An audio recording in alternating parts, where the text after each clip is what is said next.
Hey, this is Brad from Cowboy Mouth, and you're listening to Tina and Jeff on Fleurs Truly.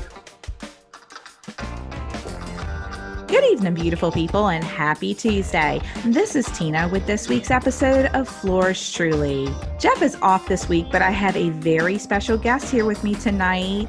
Hey, JB, how are you? Good, Tina. How are you tonight? I am doing great. This is JB from the Heart and Skull podcast. Say hello to our listeners.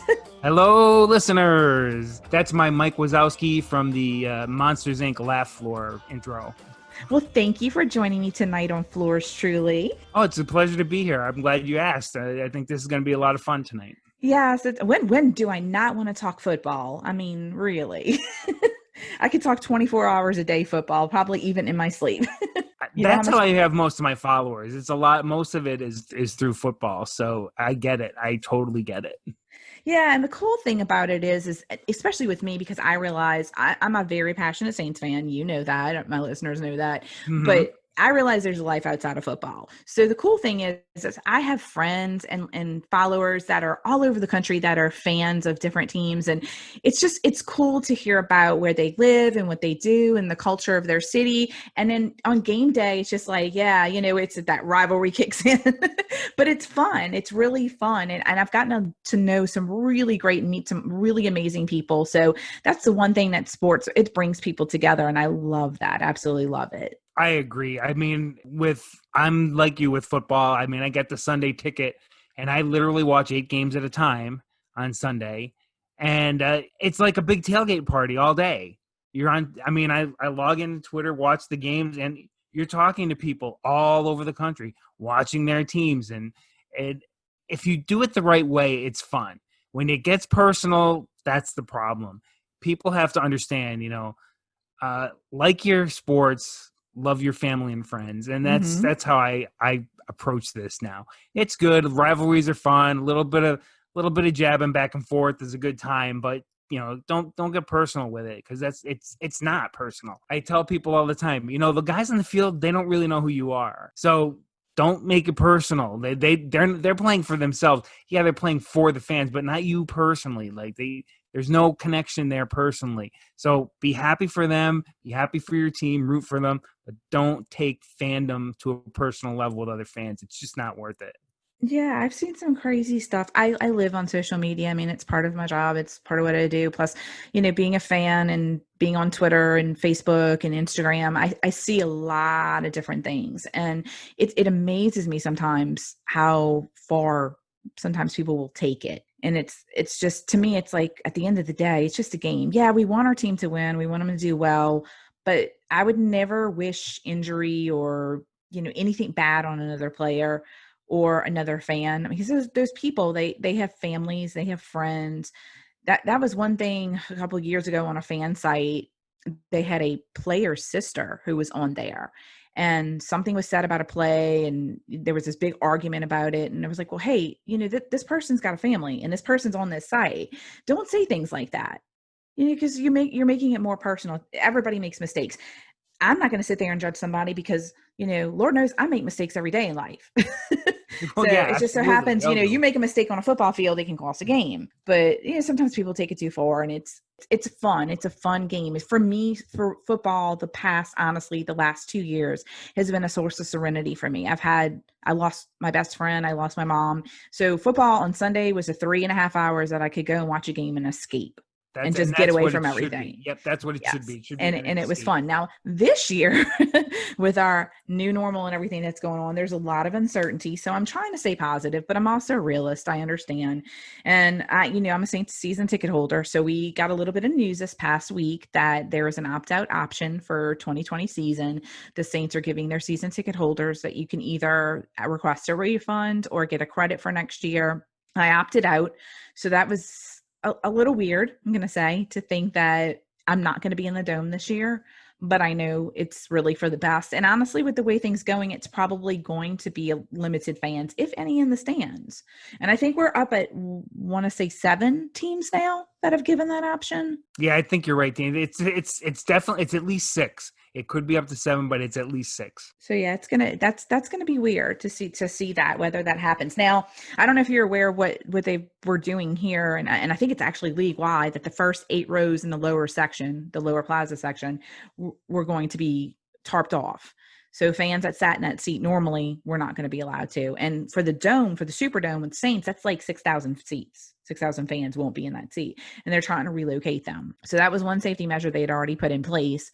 And then, like I said, they're giving us the opt-out option. I have a couple of friends in those first 8 rows who are super fans, as they call them, and they're not happy about that. And they don't really want to be relocated, but some are taking the option. But majority of my friends that are season ticket holders took the opt-out option. So we'll all be at home, hopefully maybe having, tailgating together, maybe in our new outdoor kitchen, depending on what happens with this, but we won't be in the dome. So that'll be the first time in my 15 years that I won't be there. For you, that's going to be weird. For me, that's a way of life, because for me to get season tickets to Minnesota would be really expensive. For people who don't know, I live in Pennsylvania, so that would mean getting myself out to Minnesota every Sunday for 8 out of 16, weeks of football, actual games. I've been out there once for a game. It was great, but obviously season tickets aren't something I would be doing. So for me, it's not a lot different, but I really feel for the folks who have those season tickets and aren't going to be able to, whether it be get into the games at all or not sit where they're used to sitting. I mean, that's rough, because like you said, it's our escape on weekends. And New Orleans is a party town. We Yep. party for pretty much anything. And there are fans that get down there to like at 6:00 in the morning before the sun's really even up and start tailgating. It's a whole day event there. Families get together. There are people that go out and tailgate and don't even have tickets and just tailgate out there. And then when their family and friends go in, they hang out. And then after the game, they go back to their tailgate spot. We have a whole area, which is called Champion Square, and they have bands that play, they have food, drinks, and things like that. People hang out. But it's an event. It's a day event. Like you leave, you go down there, you park, you tailgate, you go to the game. Then afterwards, you either go eat or you go back to the tailgating spot. So it's going to look a little bit different this year. It really is. And the thing is, I know with y'all, there's been a lot of hype with the team this year, just as there with the Saints. Drew Brees signed a 2-year contract. There's been a lot of rumors that possibly he's only going to play one of those 2 years because they made it a cap-friendly deal. So it's going to be interesting to see what happens with the Saints. I know whether Drew plays out the 2 years or whether this is his last year. And then what happens? Do we have an abbreviated season? Is there only going to be 6-8 games? For me as a Saints fan, I know that window is closing. And y'all's window is kind of just opening. which is weird because there's this whole rivalry thing going on between the Saints because we've had a little bit of bad luck with y'all the last couple of years. Just a little. A little. and I've been very vocal about this. You got my guy in the draft, Justin Jefferson, who is with LSU, and I was not happy about that. Y'all snuck in 2 picks ahead of us and got him, and I love him, and let me tell you, y'all are going to love him too. He is just phenomenal. I read an article about him the other day. I think he's like, what did they say? Top 5, top 6, possibly to be offensive player of the year. I mean, he's a stud. I had my eye on him from the beginning. The last 2 years, I got the Vikings first round picks right. So I feel good about that. But yeah, I watched him play, I watched him play a little bit during the regular season, but once the playoffs started, I was watching him. And man, the kid's got great hands. He gets good separation out there.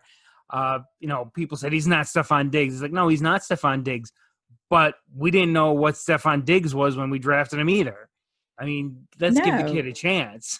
No. And there's a video floating around. I think it was a couple days ago. I don't know if you saw it, where he made this crazy one-handed catch. If not, I'll have to send it to you on Twitter. I'll have to retweet it. I have to find it. But I may have seen a bit of that. I don't know. I don't really remember it. But like I said, I just loved the pick. I thought he was a great pickup for Minnesota. And I hope the Vikings fans get on board with him. I think it's time for the Viking fans to move past Stephon Diggs, let Stephon Diggs go, and let's focus on what is still there. Mm-hmm. And the sting is over. I mean, it happened in the offseason. The sting is over. They should now be at the point where, hey, look, we're literally a month before preseason, and y'all have the shiny new toy. and he's young and he's a good kid. He's smart. He's got great hands. He's very athletic. I mean, the Vikings fans should be ecstatic over him. Well, I know a couple of us are.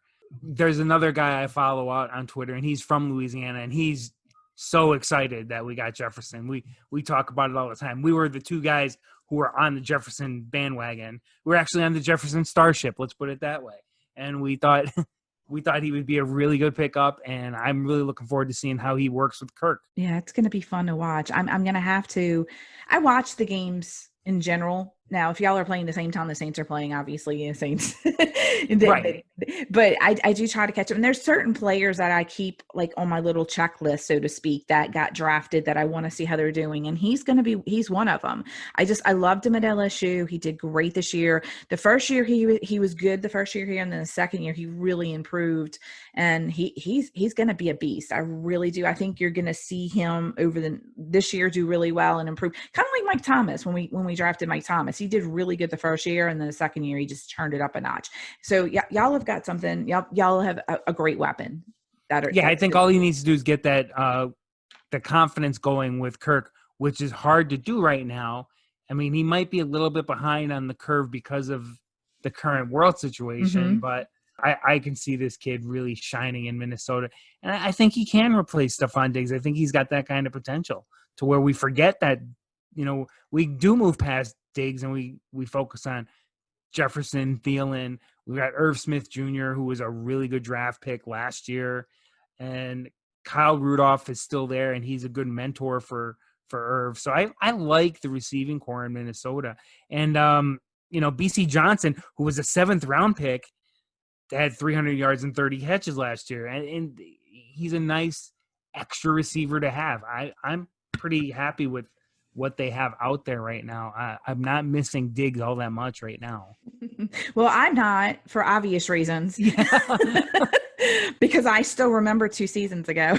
Poor Marcus Williams. I know, man. He got it rough. He got it rough from fans afterwards. But Vikings and Saints fans, mark your calendars. Christmas Day, 3:30, Vikings Saints. That's going to be a matchup. Man, that's going to be crazy. I got to ask you, how do you feel about a Christmas Day game? Oh, I have been vocal about this. I am not a fan of this game. It's the only game being played on Christmas Day. I don't understand why there's a need to have it. You have both teams coming off of a short week, and it's a holiday. These guys should be with their families that day if they can be. You and I are on the same page. Yeah. Why do these two teams have to sacrifice time with their families? Why are they the only two teams? You and I both know the answer to that question.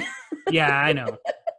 I mean, it's ratings and money, and especially being the only matchup, a hot matchup. I mean, probably our biggest game as far as the rivalry, other than the Falcons. And honestly, just because of the way they've played the last 2 seasons, Saints fans really don't expect much with that game. I mean, obviously things can change this year, but I mean, y'all are the hot matchup for us this year. So to put us on Christmas Day on a Friday of all days, which is just nuts. I mean, it's going to be a ratings bonanza. I mean, that late in the season, you shouldn't have teams playing on short rest. That's and I just don't think it should. I'm a very family oriented holiday person, and I think there's just a few dates that's just that should be off limits, and Christmas is one of them. I think that's a day that everybody should be home with their family. And I understand in the NFL, especially Thanksgiving, they have to play, but Christmas, no. But of course we will be glued to our televisions, plates and I'm sure I'll get done all of my family stuff early in the day so I can watch it. It's going to be very exciting, and hopefully we make it to that game, because I'm a little concerned. Like I said, I'm a realist. I'm an optimist too, but I'm a little concerned about that far off in the season, whether we'll make it all the way through. But we'll just hope and pray for the best. But that's going to be a great game. It should be. If both teams come in healthy and without any issues, if there's something on the line, it'll be a wild game. Yes, because our last matchup with y'all in January didn't end as expected. As I sit here wearing my Kyle Rudolph jersey for the show tonight. Well, I'm gonna be honest with you. I feel like, and I don't know what your take was on it. I feel like we really just overlooked y'all. I really do. I feel like they just we had this swagger that was following us the whole season, and there was so much hype about whether us being overcoming the no call and having ending the last season prior to that the way we did with the Minnesota Miracle and Stephon Diggs and that play, that a lot of commentators were looking over the Saints. They're like, well, they're not going to be able to overcome two devastating losses like that in the playoffs. And so we get back into the, we're 13-3, we're looking great, and we're relatively healthy, and we go to that game and it's a wild card game, and really, you watch the shows, nobody was giving the Vikings a shot at winning. So I feel like the Saints went in overconfidently and just overlooked to the next week and got picked apart. I mean, literally, we were outplayed and outcoached. You can ask any Vikings fan. We love being underestimated. We love it. We thrive on it because that's when they seem to play their best, when they're kind of taken for granted. And, watching last season, I saw a lot of good in Minnesota. I didn't really like our secondary, and that's totally different going into this season. But, going into that game, I felt pretty good going into the game against the Saints for the reasons you just mentioned. They were being overlooked. This team, the Vikings, had a chip on their shoulder too, because especially Kirk Cousins, who was basically written off as, well, it's a playoff game, so Cousins can't win. Another one of my favorite falsehoods, that it's a quarterback and the other 52 guys don't matter on the team. It's all about the quarterback. They came to play. The Vikings came to play that game. They fought hard. They had a big mistake early in the game, which should never have happened. The officials missed a false start on the Vikings, and it led to a turnover. That happened early on, and it, they fought hard and they got back, and they win the game in the end. I mean, they could have been deflated right off the bat and just rolled over, but they didn't. They came out. The defense was sharp in that game for the most part. It was probably Rhodes' best game of the season, and it happened at the right time. So, yeah, I think you're right, Tina. I think New Orleans came in a little bit overconfident with the home playoff game, and like you said, they were rolling through everybody. Mm-hmm. I don't think they figured the Vikings had much of a chance. And probably some of my listeners that are Saints fans are probably listening to me going, how can you say that? But I call the truth. Look, when the team is doing great, I'm going to call it. And when they don't, I'm going to call it. Because I've been watching this team. I've been a season ticket holder. I put my money literally where my mouth is. I mean, I pay to watch a good game, a quality. There's been quite a few games and quite a few seasons where we just stunk it up. And we have way too much talent on this team to be in the situation that we were in right there, because we could have performed better. There were a lot of mistakes that we made. And I like to be under the radar. I like to be, it's kind of like, it reminds me back of the year that we played the Colts and we won the Super Bowl. Nobody gave the Saints a chance. Saints didn't make a lot of hype that whole week when they have the whole Super Bowl media hype week before leading up to the Super Bowl. You didn't hear much about the Saints. There was no real showboating, no crazy interviews. They went in, they met with the press, and that was it. And I even remember telling my friend at the time, I said, it's like, are the Saints even playing this week? Are we really in the Super Bowl? Because you were hardly hearing anything. Now in the local news, of course, they were talking about it, but like on ESPN, NFL Network, very little was being said. It was all about Peyton Manning and the Colts. I said, nobody's giving us a chance to win this game. This is how I like it. I like being under the radar, and I like them just going in, doing their interviews, going home. It's fun. I like to have players have swag, but in that kind of situation, man, all the lights, everything is pointed on you. And especially us for being the team, the underdog, and it was our first time being a Super Bowl, the media likes to highlight that. Like, well, this team's never been to the playoffs. They have a lot of rookies. They're not experiencing the playoffs. They always want to pump that negativity. And with the Saints that year, it just, everything fell into place that year. So I knew from the moment I was in the dome when Hartley made that kick and we were going to the Super Bowl, I said, there's no way we're going to lose this game, but we have to go in there with our heads on straight and not let the bright lights and the media and just the hype and the craziness of all of it get to us, not just as a team, but as a fan. I had friends that were in Miami for the game, and they just said, man, it was almost like being in New Orleans for the Super Bowl. But I like that. I like being the underdog. I like going in, not being overconfident, keeping your mind in the game. Sean Payton, I love him. He's a great coach, but sometimes his ego gets the best of him. And that's Well, probably yeah. not, and that's probably not a popular thing I should say. But again, like I said, I call it like it is. I love my coach. I love you, Sean. But sometimes he does. And that it comes from the way that we've played, and he knows what we have too. I mean, we have Mike Thomas, we have Drew Brees, we've got Alvin Kamara, we've got we've got Cam Jordan, we've got Demario Davis, we've got great players on our team, and they get the job done. But you gotta knock that cockiness down sometimes just a little bit, because it only takes one or two teams to come in and knock you off your pedestal and catch you at the right time, and that's exactly what happened to us. Yeah, and our coach gets a lot of grief from our own fan base for the way he is. Mike Zimmer is a really low key guy, and very. All he wants to do is run the ball. Nah, well, you're wrong. Look at the numbers. It just seems like all he wants to do is run. He runs when he has to. He throws when it's there. They literally were almost 50-50 in run versus pass plays last year. And in 2017, because that's another thing again. Well, in 2017, we just threw all over. No, look at the numbers. It was a pretty good balance of run pass plays. Do your research. So people just think he's too conservative. He doesn't know how to win a playoff game. And I just say, well, who in Minnesota Viking history really did? Bud Grant I like his demeanor, though. I've watched a couple of post-game press conference with him, and I like his demeanor. He's always very calm and cool. And I on the other end, if you talk to me after a game, sometimes my emotions get a little bit the best of me, even though I'm relatively a calm person. But I respect him for that, because he can keep it together. He keeps his composure, and I like that. I really respect that. It reminds me. Do you remember Dennis Green a couple years ago? Do I remember Dennis Green? In his post-game press conference, I thought the guy was going to personally rip the podium apart, do like some kind of like Incredible Hulk slam on the thing. He lost it. And I felt bad for the reporters, especially if they were sitting in the first row, because they probably literally felt the heat from his breath, because he was so angry. I get into it with Viking fans about Denny Green too. I still blame him for what happened in 1998 in the playoffs. And people are like, how can you blame Green? Oh, yeah.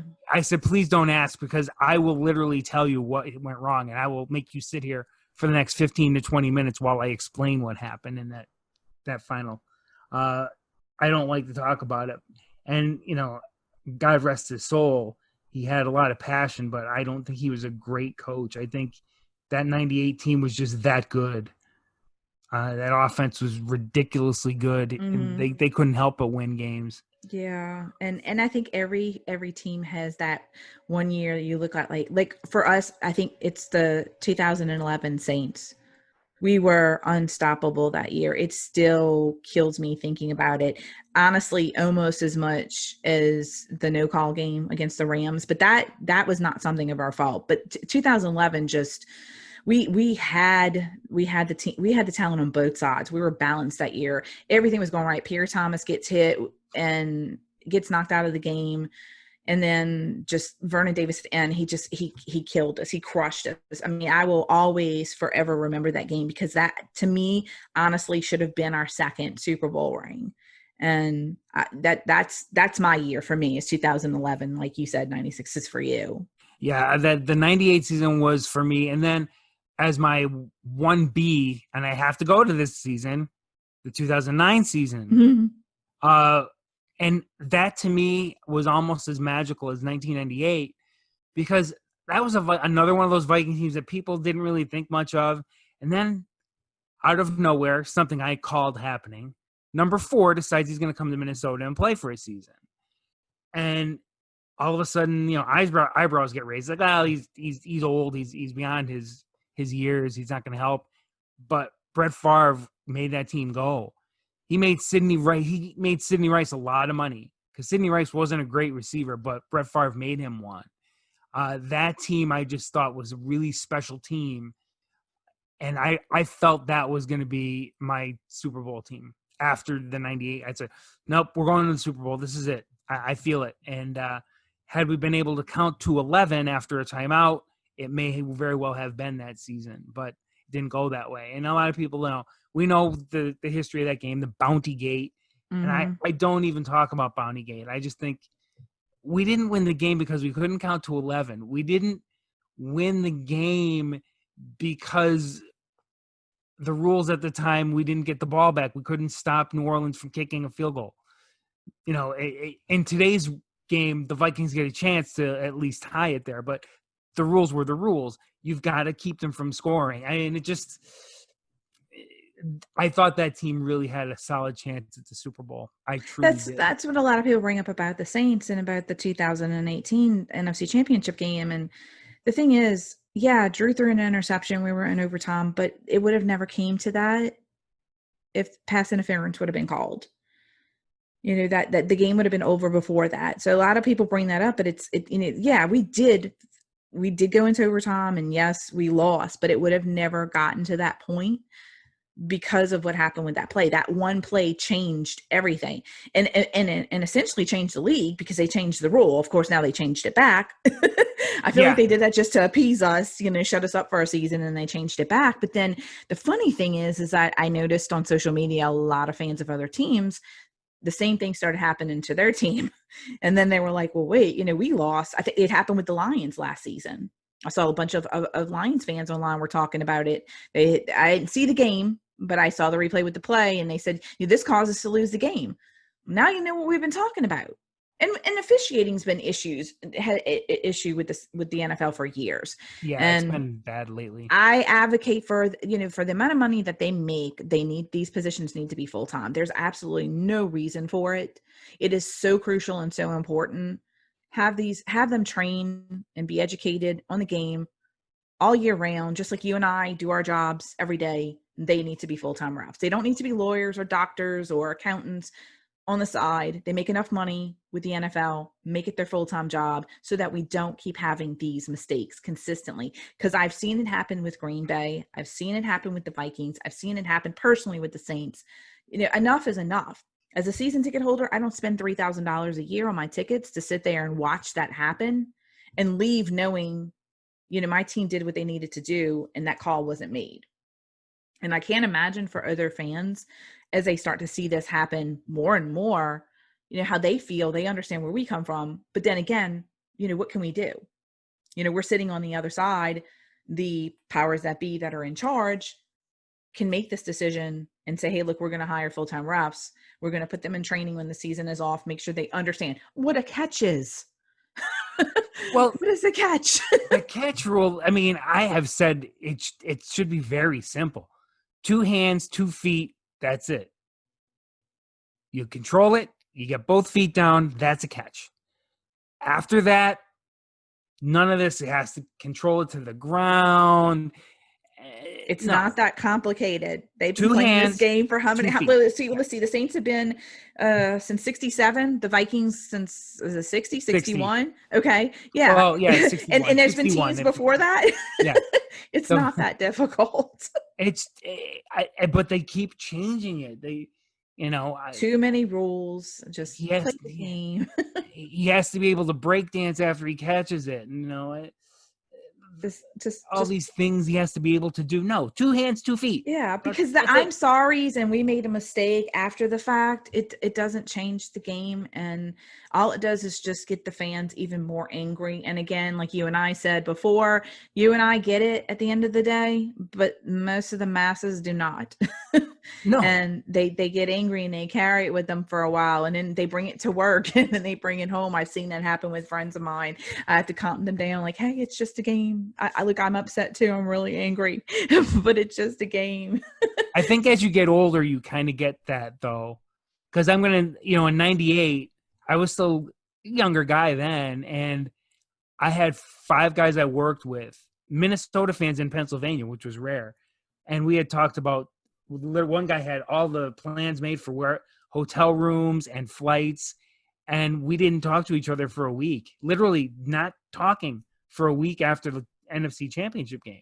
I believe it. And I thought to myself, this is insane.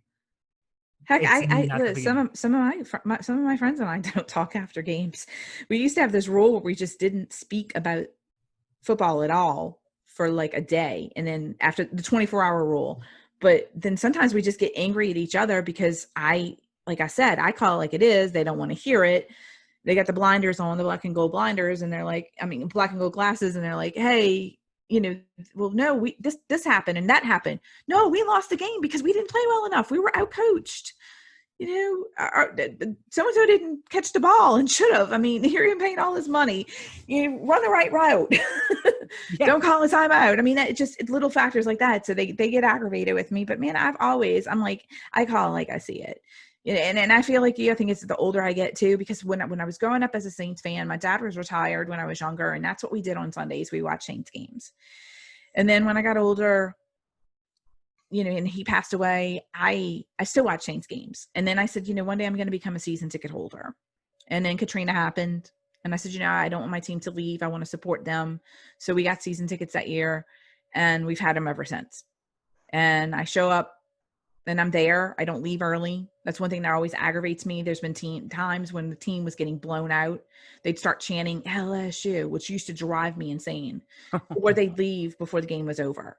I'm there from the time there's 50 minutes on the clock in the first quarter to the fourth quarter, clock strikes 0. I don't leave. They want to get out because of traffic. They're angry, whatever. But your team's not going to be perfect. Even the Patriots coming off of a dynasty, which I think that's over now, they had down years. The Giants had their number for 2 seasons. Yep. They'd have 2 more rings. So every team is going to have those ups and downs. But at the end of the day, the team, what they put on the field, that's what you pay for. That's what you watch. And I want the best game possible. I want quality. And they, like I said, they need to do something about the refereeing situation before. And I hope and pray it doesn't happen that another team falls victim in a situation in a big game, playoff, Super Bowl, and something happens like that. That's been my biggest pet peeve with the league for years now, is that the officiating needs to be more consistent. And it hasn't. And I feel like, like I said, I know people who pay a lot more than my tickets. Some are less than mine. And in the grand scheme of season tickets for teams all over the league, we're relatively inexpensive because we don't have PSLs. And some teams do. So some people pay a lot more than I do. But you deserve the best quality. It's like buying a car. And you buy a brand new car, you spend $30,000, $40,000 on a car. You expect your car to start up every single time you put that key in. That's right. And get you where you need to go. It's dependable, reliable, and stability. And that's the same thing that they need with the officiating, is they need to make sure. And the only way I think to do that is to make them full time. And if the group of guys they have right now can't do it or don't want to do it, find some that will. And like you said, for what they get paid, it's a full-time salary. I never realized how much money until the no call and everything happened, because it was so much controversy. I didn't realize how much money they were making. I figured they did well. I didn't realize it was like 6-figure salary. And they're all, like you said, doctors, lawyers, CPAs. They already had good jobs to begin with. So yeah, there's no reason for that. And heck, man, I'm down. Send me to rough school. Yeah, I'd be rough for that kind of money. I'm happy to do that for the kind of money. I'll get y'all straight. I'll get y'all straight. Maybe even add, and everybody's, the way the game has progressed in terms of speed and size, maybe you need to have more officials on the field for a game. Maybe. To catch everything. That might be an option. You're right. That's a great idea. Why not? Why not have more eyes on the field? Can't hurt. I don't think it can. I think more eyes, and I think these guys should have to get almost tested or recertified every year. And they may already, I don't know, but there should be some kind of recertification for this job. It's a very physically demanding job. I agree. Maybe they should have to go through that. And I'm sure you'd get grievances from the unions about ageism or whatever. And that's not the point. The point is you want to have these guys performing at their best and being able to do their jobs. Mm-hmm. So I know those are my two parts. It's like any other job. If you're a realtor, you do continuing education. You have to go to classes every so often. you get a driver's license. You have to renew your driver's license every so often. I mean, it's the same rule applies for a lot of different jobs in a lot of different industries. Why doesn't it apply on a $1 billion industry? I When think one it's good. mistake, when one mistake is can be extremely costly. That's probably a union thing, though. So. And please, people listening to me, don't think I'm saying this as a Saints fan. I'm saying this as an NFL fan because I've witnessed it from other games in other teams. And I've seen fans with my followers on Twitter be very vocal about it happening to their team. It just so happened that it happened to my team in a very important playoff game or NFC championship. But I've seen it happen to other teams. I've witnessed it with my own eyes. I've seen the replays and the retweets on Twitter to games that I haven't seen. So it's not just the Saints. So don't please think that I'm being a homer, because I'm not. It's just I'm a Saints fan, but I'm an NFL fan too. I love football. It's what I grew up. That's just what I grew up with. I tried to get into college briefly, and I support LSU because I live here in Louisiana and I want them to do well. And I do love Coach O. He is just such a great guy. He really is. He's just his personality is so infectious. But I am through and through an NFL girl.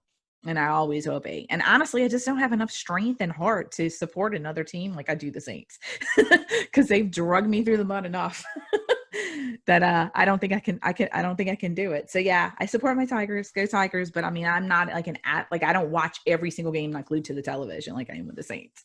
Yeah, and I was always a big college guy, and I still am a college fan, but the NFL has really moved ahead of it now for me.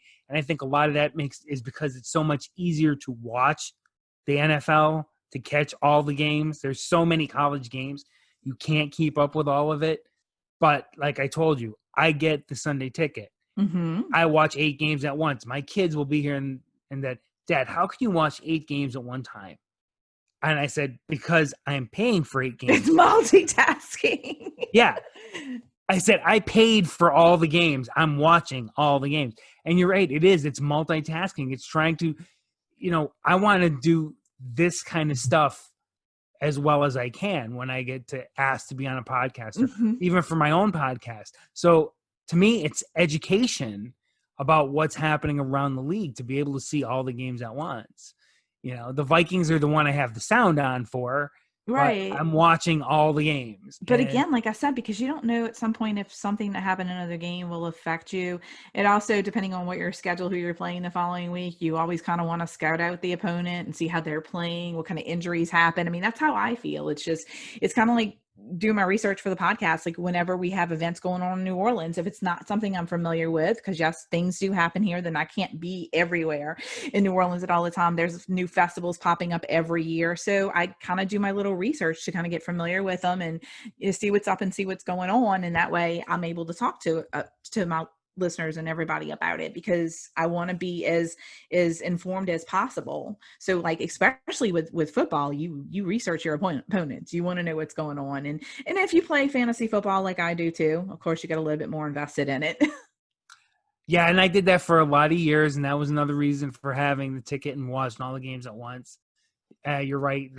That's a very good tool to be able to see all the games and make your drafts and your free agency pickups and all that, and scouting out players that people may not have caught yet that you can steal off of the wire and insert into your lineup, even on a week by week type of thing, which I used to do constantly. Mm-hmm. I honestly, every year I say I'm never going to get in many fantasy leagues as I get into the previous year. One year it started with like 3, then it was like 5, and then we did the fantasy draft, and then someone else asked me, and then next thing you know I was in 5 fantasy football leagues and a daily or draft league, I think is what it was called, where we constantly rotated our players. And it was crazy that time, because I'd be at the game watching the Saints game, and then like I had players for our team, and it was too much to keep up. I said, I'm not doing this anymore.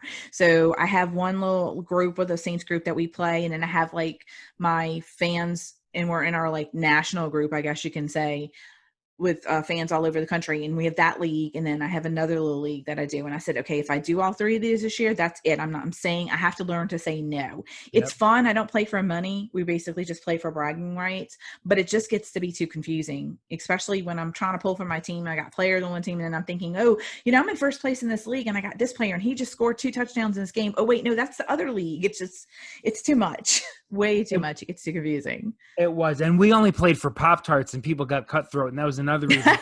I like that. I ran the leagues, and I said, there's no money involved. Winner gets a family-sized box of Pop-Tarts, your choice of flavors, and I did a certificate for the winner. And that's all we don't even play for Pop-Tarts, but I may suggest that this year. And the first year I did it, the woman who won, her husband was in the league with us, and they're Saints fans. I haven't talked to them in years.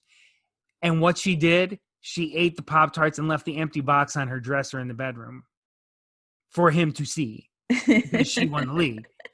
So I had one league where I couldn't fill it, and I was working at my my baseball job, which I don't have anymore, and the guys in the press box heard me mention Pop-Tarts. And the league, which had 2 teams, filled up that night because they were all young interns who just wanted Pop-Tarts. So I filled 8 teams in a 10-team league that night because of all these kids who just wanted to play for Pop-Tarts. I like that. Imagine if it's a house divided. I have friends who one will be a Saints fan, another one's a Green Bay fan. I have a friend, I don't even understand how this happened, but her and her husband are from here, and they moved to Dallas, and they stayed Saints fans, and then for some reason her husband became a Dallas fan, and now when this Saints play Dallas next year or whatever, I always used to think, okay, well, he's going to pull for the Saints, right? Still, because he's from New Orleans. Oh no, she said he no longer is from New Orleans. He's from Dallas. So they are a house divided. And she's like, they will watch TV in separate rooms. She's like, they can't be around each other. And I'm like, I'm glad it's not like that here. Cause I can imagine that, growing up, your spouse or your significant other pulling for the team that's playing your team. Like, how does that work? Let's say I know it's rough in colleges. Yeah, I've got a Green Bay Dallas couple. They seem to do okay with it. And I know a Chicago Minnesota couple, and they seem to do okay with it. Yeah. Ooh. Bears Vikings. Yeah. I don't get. I mean, if you're really passionate about it, I can see where it could get to be a problem. Yeah, I think with the Saints, I think we're okay as long as you're not a Falcons fan. And the thing is, my in-laws live in Atlanta, so they know how I am, and I try to be well behaved and tamed about it. Sometimes it's just hard because you're talking years. You're talking years. This is not like when you go back 5 years and the leagues changed, when we were in was it the NFC West? Yep. And then in NFC South, you're talking years, even before, for whatever reason. Like there's certain teams that the Saints just don't like, and it's the Falcons, and then we're in the same division now. And there was issues with Saints fans a couple of years ago, and when Matt Ryan won MVP, Cam Newton won MVP, Drew Brees hasn't won MVP. So little things like that happen, and then that just fuels the fire even more. And I still don't personally know why Drew has never won MVP.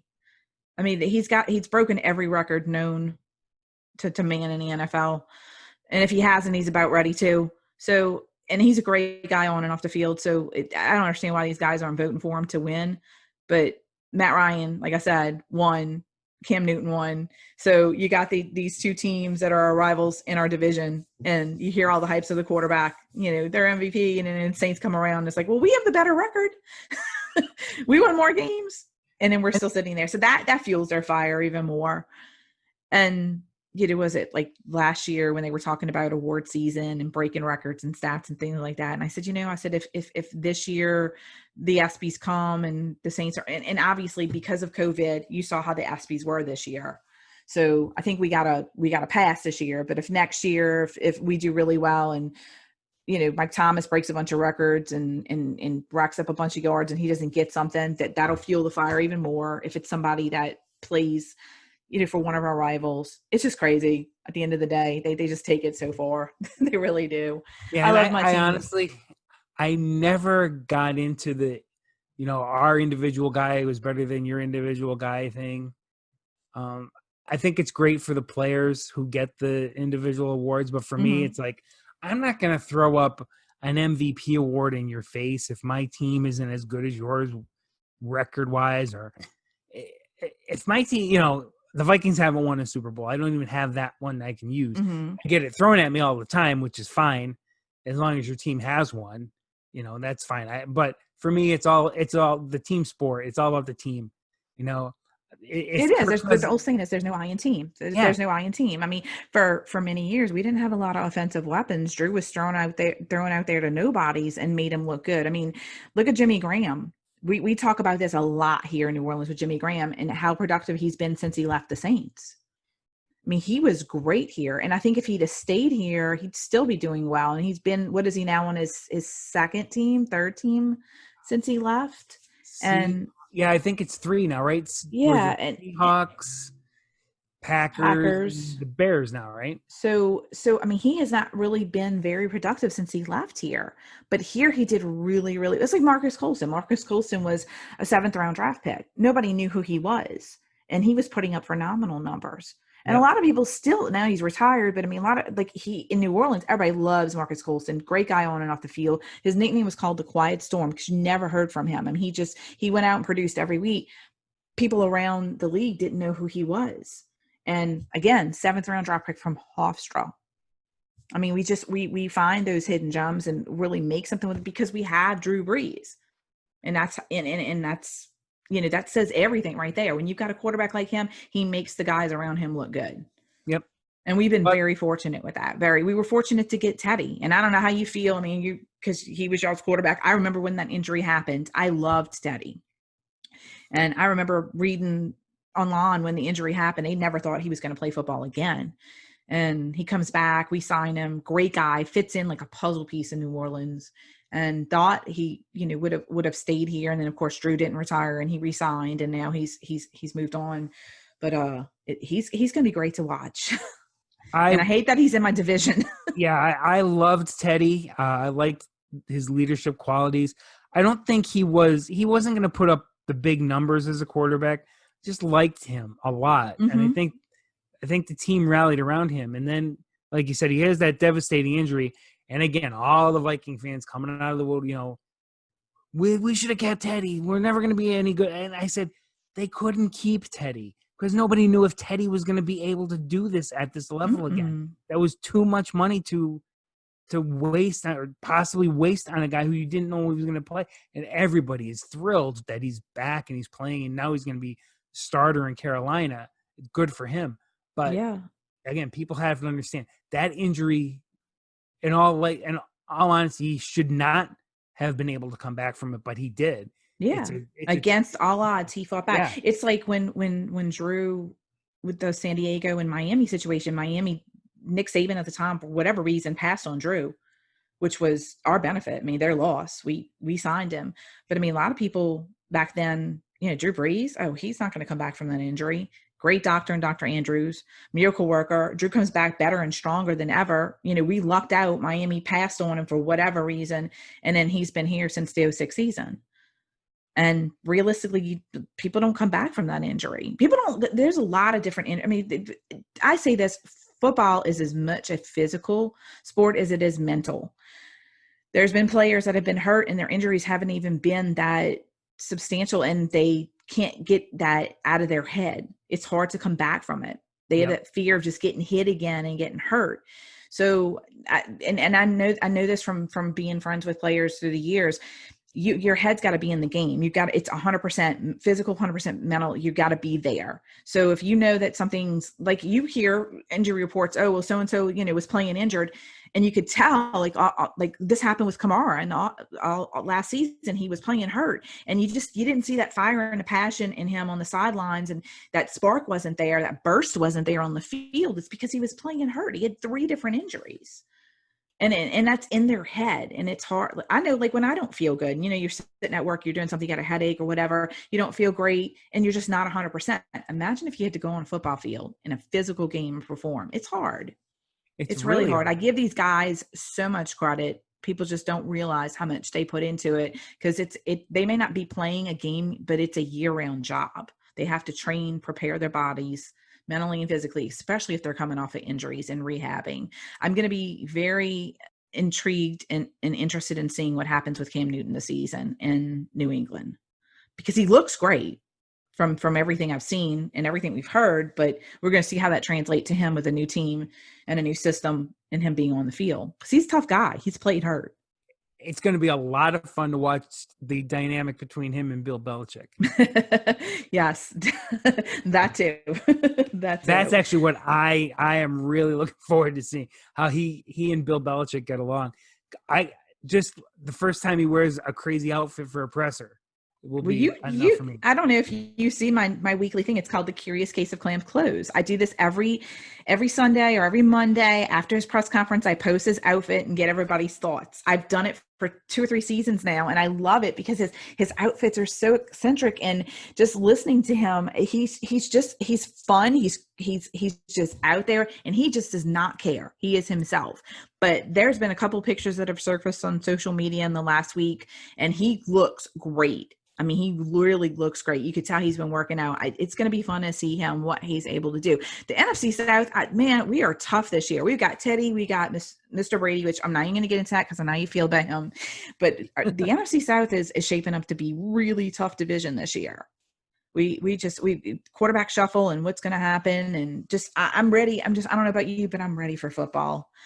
And I'm hoping, I'm praying everything works out and we can start up next, 3 weeks for our first preseason game? Yeah. Yep. 3 weeks for preseason. And get rolling. And they're only doing the 2 preseason games. So yes, as of now, I think actually the NFLPA and the NFL had a meeting today, and then they have another one tomorrow. And then they're going to make that decision. They from what I recall, the NFLPA wants no preseason games. The NFL wants 2. So we should know something within the next day or so on how that's going to be. I'm not a big fan of preseason, but I understand there is a purpose for it, because you do have to fill out a roster, and that it's not for your guys that have their positions pretty much wrapped up. It's for those last 5 to 10 guys on the roster that you need these games to see what they have to offer. That's me. I like to watch the undrafted guys, the walk-on guys, the project players, as I call them, that there's something there. It's just, is there a position for them? Can they learn the book? I mean, you can play in college, and I know this because we've had some friends that played college ball, and it doesn't always mean they can translate that talent to the NFL. So I like to watch those guys, the ones that not the big names, and see where they are. The NFL is always a numbers game with the roster. And I'm hoping this year, especially because of COVID, that they do what they were saying that they may possibly do, and expand the roster by 2 or 3 positions, and expand the practice squad by 2 or 3 positions. And that way it'll give us a chance. And I think it needs to be to begin with, because of injuries. And like I said, there's those few diamond in the roughs that we just don't get to see. And especially with only 2 preseason games, or if they even eliminate them all, we won't get to see them perform, and then they could possibly get cut, and we don't know what's there. And that's why I used to like to go to mini camp, and I used to like to go to training camp to evaluate those no-name players, so to speak, because we already know what Drew's going to do. We know what Mike Thomas is going to do. We even know what Emmanuel Sanders is going to do. He's a veteran. Him and Drew, they're going to develop chemistry. He's going to be great here. I was advocating for him to be signed when he was a free agent, and it happened. But it's the guys that nobody knows. It's on the bottom of the little roster sheet that don't even have an official number yet, and it's out there practicing, and everybody's like, well, who's number 62 or who's number 44? And it's like, well, it's this guy. They signed him last week off the street. Those are the ones I like to see. Yep. Those are the ones that intrigue me, because a lot of times those are ones that actually, they'll make a big play in preseason, and you're like, man, hey, and take notice. We had a guy a couple of years ago that played for the Saints. It was a wide receiver, and he made a huge play and he was kind of a stud in training camp. But again, that's got to, when you get on the field, you'll see it. And he made a huge play against Tampa Bay in a preseason game, and then everybody knew his name. And he was incredible for us, but unfortunately some things happened and he was cut. But he was one of those diamonds in the rough that I know, like, if things would have worked out, he could have been a star player. He really could have. No, I agree. Like the preseason games are for the third day draft picks, and like you said, the free agent signings after the draft. That's who these are really for. The guys that are looking to make a spot and make a name for themselves. I don't think, Mike Boone had a great preseason a couple years ago. Now Mike Boone is the Vikings number 3 running back, and he's a solid number 3. He does his job when he gets out there. So without those preseason games, maybe a guy like Mike Boone doesn't get that shot. You don't know. I agree. It's going to be fun to watch this year. And I just want to tell you before we go, thank you so much for joining us tonight. I had so much fun. I am looking forward to that December 25th game. I'd love to have you on our show either maybe the week or two before that game. Maybe not after, depending on what happens. But I'd love to have you come on right before that game so we can kind of chat up where we're at in the season, because who knows where we're going to be. Yeah, we don't know what's going to happen. Like I said, we live our lives a day at a time and hope everything works out for the best. So I can't even look at Christmas. I'm just trying to get through tomorrow. Yes. But if everything goes out, yes, you're definitely welcome to come back on. We'll chat that up. And before we go, I want to give a big shout out and happy birthday to my husband, Dan. Today is his birthday, so we're celebrating. So I want to tell him happy birthday. And again, JB, thank you for joining us tonight on Fleurs Truly. It was really fun. Like I said, I could talk football all day long. And I love your podcast, and you're one of my favorite people that I follow on Twitter. And I know we have such a great relationship, and you love us Saints fans. And I know there's a group of us that just chat back and forth, and it's really cool that we can do that because the world is such a big place, and football is just a part of it. It really is. I've met a lot of great people, like we talk about, from all fan bases, just wonderful people. And that's what I get out of Twitter. There's a lot of nasty bad out there, but there's so much good if you look for it. And, you and that group of little Saints fans that I talk to on a regular basis, just such nice, good people. I'm always glad to do your pod. I'm always glad to talk to you about the game and whatever else is going on, really. It's been a pleasure to get to know you and really all the people who, for whatever reason, decide to follow my little Twitter account. Yeah, we're cool. New Orleans is a small city, but it's a big world, and we love people here. It's just different, and I say that again, not because I was born and raised here. It's just different. The people here are different. We don't know a stranger, and we love to share everything about our city. We're always so welcoming. But of course, as passionate as we are about our football team and just everything about it, we just love meeting people who are passionate about their sports as well. So, again, it's great. It's just great to be able to know that many people and get to, and I've been blessed, really, really blessed with getting to know people from all over the country. And hopefully that continues as time goes on. And like I said, if we have a football season, I'll get to know more people. And if, anybody ever has any questions or, if things work out the way they are and they want to come in town and hit up a game, definitely let me know. I'll give you all the hot spots. So before we go, I'm going to give y'all my Twitter handle. This is Tina at the NOLA Girl, and our Twitter handle for the Fleurs Truly podcast is at Fleurs_Truly. And I'm here with my very special, wonderful guest, JB from Heart and Skull. You can tell all my listeners where they can find you. My Twitter handle, which has been my Twitter handle forever, at Mike Zimmer's Ears.